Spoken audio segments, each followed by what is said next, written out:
Next মান্থৰ পৰা ভাবিছোঁ মাহৰ প্ৰথম কেইদিন মাছ মাংস অলপমান বেছিকৈ আনি টিকা ফটা ৰ'দত শুকাই থ'ম আৰু যেতিয়াই মন যায় তেতিয়াই গোটেই মাহটো খাই থাকিম বাপ্পেকে। নহ'লেতো আৰু জানেই মোৰ দুৰৱস্থাৰ কথা। সেই হেতুকে আজি 1 কেজিতকৈ অলপমান কম মাছ এডাল লৈ আহিছোঁ। 4-5 দিন একেৰাহে খাম।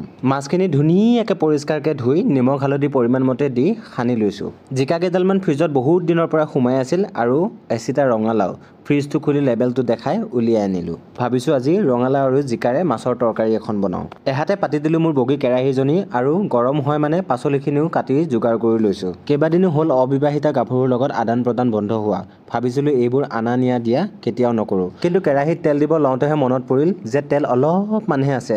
আকৌ গেছ অফ কৰি নাক কাণ কাটি 1 বাতি তেল খুজিলোঁ। কৈছে 1 বাতিয়ে হ'ব জানো? আধা লিটাৰৰ পেকেট এটা আছে লৈ যোৱা।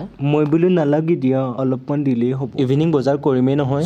চকু নোথোৱাকৈ পজ্জল লোৱাৰ নিচিনাকৈ হাতখন পাতি তেল বাতি লৈ ক'লো মাছ বনাইছোঁ দিম দিয়া। বাৰু মাছ ভাজি হোৱাৰ পিছত একেখিনি তেলতে কেইটামান পাঁচফোৰণ, 2টা হ'ব নহওঁতে হোৱা তেজপাত, 2টা শুকান জলকীয়া আৰু কাটি ৰখা ডাঙৰ এটা পিঁয়াজ দি অলপমান ভাজি লৈছোঁ আৰু কাটি ৰখা ৰঙালাও আৰু এটা আলু দি 4-5 মিনিটমান ভাজিব দিছোঁ। এতিয়া ৰাতিৰে এটা আটা লাডু ৰখি গৈছিল, 2খন পুৰি বনাই চাহৰ লগত খাই পেটৰ পেলুকেইটাক অলপমান শুৱাই ল'লোঁ। 4-5 মিনিট ৰঙালাও আৰু আলুখিনি ভজাৰ পিছত এতিয়া দিছোঁ পৰিমাণ মতে নিমখ আৰু হালধি আৰু টাইম ৱেষ্ট নকৰি একেলগে কাটি ৰখা জিকাখিনিও দি ভালকৈ লৰাই দিছোঁ আৰু ঢাকি আকৌ সিজিব দিছোঁ। আৰু আনহাতে বাপেকৰ ফলীয়া কলীয়া কেৰাহীটোও পাতি দিলোঁ। এতিয়া ঢাকনখন গুচাই অলপমান আদা নহৰু দিছোঁ, অলপমান জোখতকৈ বেছি পৰিলে সেইকাৰণে অলপমান কমাই থৈ দিছোঁ।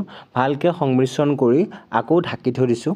এতিয়া কলীয়া কেৰাহীটো গৰম হোৱাৰ লগে লগে তেল দিছোঁ। তেল গৰম হোৱাৰ লগে লগে সদলা সদলিকৈ কাটি ৰখা এটা পিঁয়াজ আৰু 2টা কেঁচা জলকীয়া দি লগতে অলপমান আদা নহৰু দি ভাজিছোঁ আৰু দামী মাছৰ পেটুখিনিও দি গলি যোৱালৈকে ভাজিছোঁ। পৰিমাণ মতে নিমখ আৰু হালধি এড কৰিছোঁ আৰু এতিয়া ঠাণ্ডা ভাত এবাতি দি ভালকৈ লৰাই ভাজিব দিছোঁ। ইমান দাম দি জীয়া মাছ এটা কিনিছোঁ, পেটুখিনিনো কেলৈ পেলাই দিওঁ? কোনে কোনে মাছৰ পেটুৰ লগত ভাত ভাজি খাই ভাল পায় কমেণ্ট কৰি জনাবলৈ নাপাহৰিব। বাৰু এতিয়া সময় হৈছে ভকভককৈ উতলা গৰম পানী দিয়াৰ। ইচ্ছামতে 3 দিনমানৰ জোখাৰে পানী দিছোঁ আৰু ভকভককৈ উতলিবলৈ দিছোঁ। আনহাতে পেটু ভাজিখিনিত অলপমান খাটি কলা খাৰ দিছোঁ আৰু ভালকৈ লৰাই অলপমান সময় ভাজিবলৈ দিছোঁ। বহুত বেছি সময় নাভাজোঁ, বেছি কৰকৰীয়া হ'লেও খাই ভাল নালাগে। আনহাতে আঞ্জাখন ভকভককৈ উতলোতে কেইপিচমান মাছ দিছোঁ আৰু ঢাকি উতলিবলৈ দিছোঁ।